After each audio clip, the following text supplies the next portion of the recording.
특전사령관의 폭로로 윤석열 대통령이 국회 계엄 해제를 막기 위해 문을 부수고 국회의원들을 끌어내라고 직접 지시한 사실이 드러났죠. 그런데 윤 대통령이 이 시도가 실패로 돌아가자 계엄 상황실을 찾아 계엄군 수뇌부를 강하게 질책하고 30여 분간 별도 회의를 가진 것으로 드러났습니다. 이때 대통령은 국회 법령집을 가져오라고 지시했다는데요. 계엄 해제 요구를 거부하거나 2차 계엄을 시도하려 한 것이란 의혹이 커지고 있습니다. 조희영 기자입니다. 4일 새벽 1시 1분, 국회에서 계엄 해제 요구안이 통과됐습니다. 윤석열 대통령은 직전까지도 계엄군의 국회 장악을 직접 지휘하고 있었습니다. 정족수를 못 채운 것 같다. 문을 부수고 의원들을 끌어내라고 지시했습니다. 그런데도 국회 장악에 실패하자 곧바로 합참의 계엄 상황실을 찾았습니다.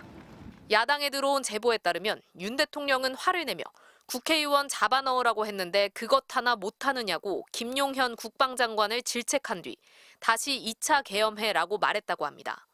이후 상황실에 있는 결심지원실이란 이름의 방으로 김용현 장관과 박안수 육군참모총장 등 계엄군 수뇌부를 불러 회의를 열었습니다. 회의는 30분 정도 진행됐습니다. 특이한 건 윤 대통령이 회의장에 국회 법령집을 갖고 오라고 지시한 겁니다. 당시에 잠시 장관님 따라 들어갔을 때 대통령님께서 국회 법령집을 달라고 찾으셨고 법령집을 받아서 다시 안에 넣어드렸습니다. 야당은 윤 대통령이 법적 절차를 따져 국회 계엄 해제 요구를 거부할 방법을 찾았던 것으로 보고 있습니다.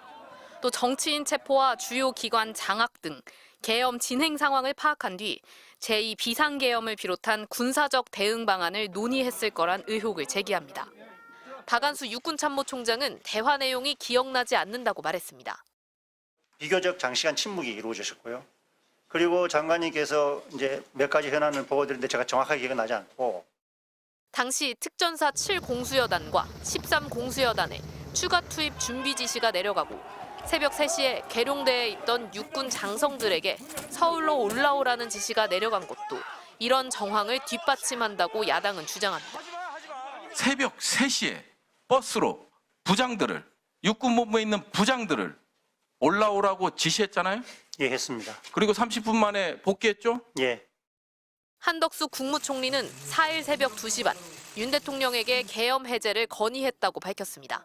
하지만 윤 대통령은 그때부터 2시간이 지난 4시 27분에야 계엄을 해제했습니다.